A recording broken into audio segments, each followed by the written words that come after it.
Hello, good morning. Nagpa-ospital ang asawa ko dahil yung ano niya pa dito. Ano, bumaba na kaya lagyan ng ano, ihilain pa iba taas daw oh. Dito ako sa ospital. Ito ang ospital namin dito sa kanila sa Japan. Oo. Dito siya confine ngayon. One night lang. One night kasi hindi naman malubha yung mata niya. Dito. Tsaka doon na ako. Sana yung sasakyan ko.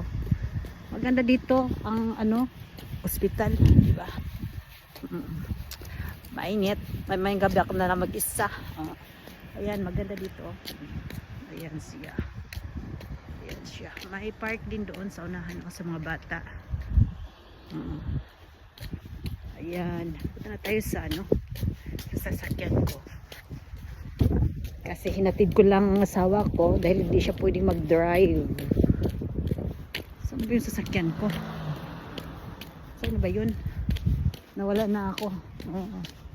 Sakuragawa Regional Medical Center. Ando na pala ang cute kong sasakyan, no?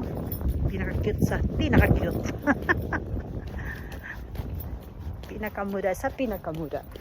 Ito na.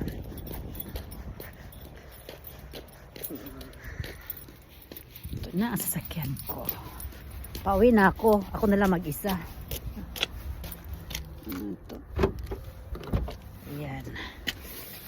Ako na lang mag-isang umuwi dahil naka-confine na siya. Okay, bye-bye. See you.